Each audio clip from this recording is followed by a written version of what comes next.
Yeah, she was a big sister. I mean, these two are close together because there's a family dynamic that's kind of broken. Her Yeah. father's kind of an alcoholic. Mhm. And you can see that in beginning parts of the film and late parts of the film.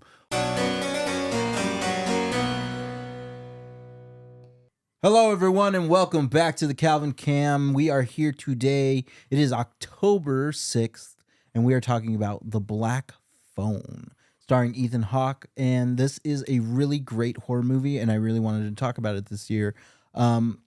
This movie, the first time I watched it, it was I was kind of sad that I didn't get to see this in the theater, honestly, because this feels like it would have been so much more just like engulfing if I were to have watched it in a theater setting.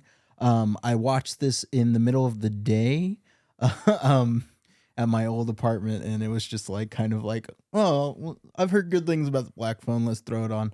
I was in awe the entire time. I remember I was cleaning, and I was like, this would be a fun one just to put on in the background while I'm cleaning. I stopped cleaning. I was literally just standing there in the middle of my living room, like watching the movie. I remember my wife walking by and just like being like, "What are you doing?" Like, I thought you were cleaning, and I feel like this is a good movie.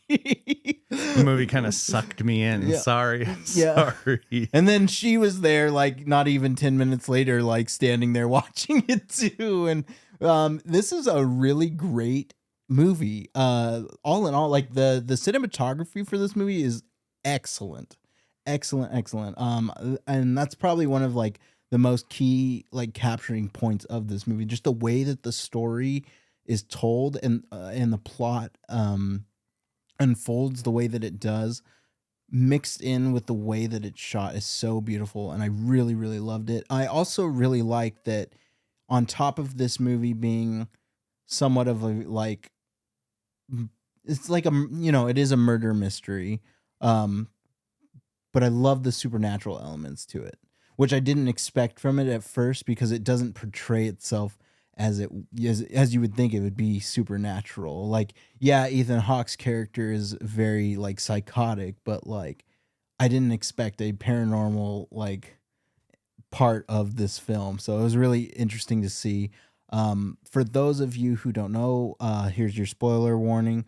But The Black Phone is a movie about basically kids getting abducted and killed. So it's a very straightforward plot, but the way that it's told and the way that it unfolds is very elegant, and it's so dark, and I loved it. Like, uh, before I get too much into it, I do want to remind everybody, please, if you like this content, hit that like and subscribe button down below. It really helps out the channel. And you can also go to patreon.com/thecalvincam. Join one of our 3 tiers we have over there. We have some good benefits. We have bonus episodes this month.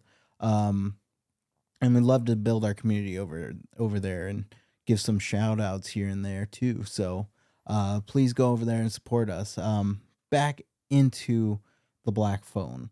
The key part about this movie that I love is the child actors. The child actors are incredible. Some of the best like kid actors that I've ever seen. Like their performances were outstanding. Yeah, I thought that our performances were great. These kids, they're just they're just kids going to school and just trying to cope with everyday life at school with struggling with making friendships, bullies, all those things. And I just thought how this was portrayed as it led into the abduction was really good. And I feel like the setting also adds so much to it because it's set in like what, the 70s? Yeah, 1978, and Yeah. somewhere in I think it's somewhere in Colorado. Yeah, and it's just like this little suburban area. So like Yeah. it's very the vibe is great. It's kind of reminiscent of Stranger Things. Yeah, it has the look of the 70s. The music obviously reflects that too. I thought that part of it was really good. Yeah, and there's just so many other like character points. The sister in this film of the main protagonist kid, she was outstanding. Her performance was great, and I love that she kind of was like there to protect him like so much. Yeah, she was a big sister. I mean, these two are close together because there's a family dynamic that's kind of broken. Yeah. Her father's kind of an alcoholic. Mhm. And you can see that in beginning parts of the film and late parts of the film. Also, we know that I think a reason why he's an alcoholic is because he's still mourning the loss of his, of his wife, Mhm. his mother, her mother, because apparently she was a daydreamer like him, Mhm. or like her, excuse me, like her, and he just fears for his daughter. And he doesn't want her to become that person, like a daydreamer, and think that things are not reality and do what she did. Apparently, she might have committed suicide or killed herself or something. And I think that her father's role was like really well portrayed with the alcoholism, just because like he acted that part so well, um of just like, look what grief can do to you, and look how it can make you fall and crumble so quickly. But you could tell that you could tell that he was like, there's good in him, but like he's also like an alcoholic. So it's like, um and then the disappearance of his son, obviously, so is heavy. um Another key point of this that I liked, I want to go back to Ethan Hawke. His performance again, like, it's so creepy, and I love the masks. The use of the masks that he uses is so interesting. um and I also really love the whole side plot of the detectives trying to figure it out, the police work. Um, Yeah, they talk to her about, how did you know this and how did you know that? She's like, I saw it in my dream. yeah, And it seems like there's a whole, religious thing. She like prays to Jesus and she says, please help me with your dreams. And even Finn said that before he was kidnapped. He's like, can you ask your dreams to help us like find my friend? Like his friend that's basically one of his good friends at school that protects him. I forgot the character's name. hmm, He becomes one of the children that becomes missing. And he wants to try to find, wants her to find him in her dream. yeah, yeah, and it's just, I think that all in all, the execution of this film is so. I mean, I keep saying it, but it's a perfect film. Honestly, like, I think this movie is like very, very tight and put together into such a like perfect package. Yeah, Um, it's kind of it has that horror vibe, but also has that vibe of like, the the kids that have been murdered by Ethan Hawke's character. They kind of like come together so he can build up this boy, because mhm, this boy, is one of those that doesn't really fight for himself. He's kind of like he's a exactly. chicken. His sister stands up for him, and it's just cool how it's presented. I like how the black phone itself is a way that he communicates with the dead. Like it rings, and the boys don't know who they are, because they're in, uh, in limbo, Yeah, or purgatory of some purgatory, or sort. some sort of place where they don't know their name, and he tells them their name, and they help him fight Ethan Hawke, his good friend. I just like the whole idea. Like he goes, remember I told you someday you're going to have to stand up for yourself? Well, this is the day you have to. He Yeah, goes, listen to me. This is what you need to do. And I just love how they're presented, even the cinematography, the shots, the special effects, especially the bully kid that, yeah. in there. All that was just really well presented in this movie. Yeah, and his just his final escape from it all is so good too. So, uh I love this movie. And this was your first time watching it? Yeah, this is my first time watching it. I heard a lot of good things about this movie.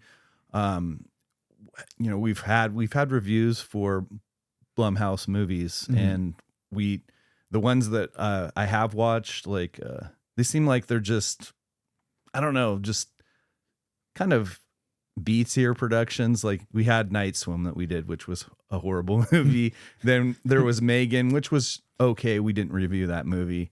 And then we get this movie that they decided to do. And this movie is absolutely amazing. It's a really good movie. Well, another thing about this movie that I love is the director, Scott Derrickson. He is a really great director, honestly. If you've seen Sinister, Sinister's really great. It also stars Ethan Hawke. It's also a very disturbing, creepy, awesome movie that I think is very reminiscent to this as like a perfect package. I'm not saying the plots are completely different, but same director, also stars Ethan Hawke. Really awesome movie. And I think he also directed a couple of other things. I know he directed Doctor Strange, the first one, which was awesome. Unexpected Marvel movie. When we get to it, Yes, we'll be back with our Marvel movie Mondays. We left off at the Winter Soldier, but we'll be resuming that. Yeah, we'll get back. So, but yeah, like all in all, I'm gonna rate this movie a 5 out of 5. I think this is a fantastic movie. This is one of those ones that meld together with me as both critically and like my self review of it. Like I think this is a perfect 5 out of 5 movie. I'm going to agree with you. I also really enjoyed this movie. I'm going to give it a 5 out of 5. I thought the cinematography, the way the entities were presented, the shot selection when he was in captivity, the acting, the childhood actors, I've never seen these actors before, these child actors, and they absolutely were fabulous in this movie.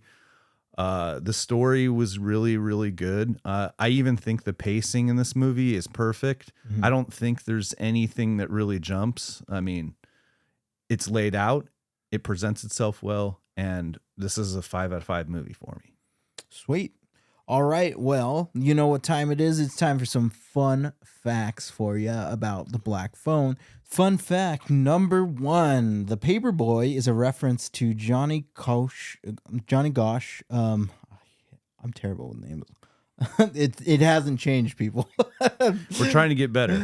A Paperboy from Iowa who was on a route with his dog Gretchen and disappeared. His dog was found later, but Johnny's disappearance remains unsolved to this day. That's an interesting fact how they tied that into this movie. Is that like a real life thing? Yeah. A real life disappearance? Cool. Interesting. Okay. Executive producer Jason Blum from the House of Blum sent Derrickson a black phone and a display case after reading the script and giving the film the green light. Derrickson moved into a new house in 2021, and Blum secretly had a black phone mounted on the wall of his new house's basement. A quote from him: "I was just sitting in my living room and I heard a phone ring in the basement. And I was like, oh my God." He discovered that Blum had it set to speed dial his cell phone whenever it was lifted from the cradle. Oh my God, that's so cool. The movie was delayed from its initial January 2022 release to June 2022 due to unexpectedly great preview showings. Once Blumhouse realized just how great early reactions were, they gave it a summer release date. Because movies do way better in the summer, so that's why we do these things. The script was written in 6 weeks. The film was shot in 33 days. That's fast. So and really well executed in 33 days. Yeah, that's a quick shoot. So most full-length feature films are around 90 days. So it's somewhere between 60 to 90 days, 3 months roughly. So that's a quick shoot. Ethan Hawke went at his character the Grabber for Halloween in 2022. That's cool. So why not? He already has the costume. Might as well stay in character, right? Let's see. The Grabber uses black balloons to abduct his victims. This is a reminiscent of the painting the daughter does on her bedroom wall in Sinister 2012, which feature a figure holding black balloons by the same writer and director, like I said, Scott Derrickson. So, cool. That's a kind of throwback to Sinister, right? Yeah. Last one. The grabber wears a stovepipe hat and abducts a child walking home from a baseball game, very much like Rose the Hat in Doctor Sleep, written by Joe Hill's father, Stephen King. Cool. I have yet to watch Doctor Sleep. I need to watch that. Oh, Doctor Sleep's amazing. I actually thought about putting it on this year's list. You know what? If you see this, comment down below and maybe we can move something around. We're willing to modify our list. So if you really want to see Doctor Sleep, let's hear it. All right, that's going to be it for our fun facts for the Black Phone. Thank you all so much for watching and tuning into today's episode. We really appreciate you guys. So we'll see you tomorrow. See you on the next episode.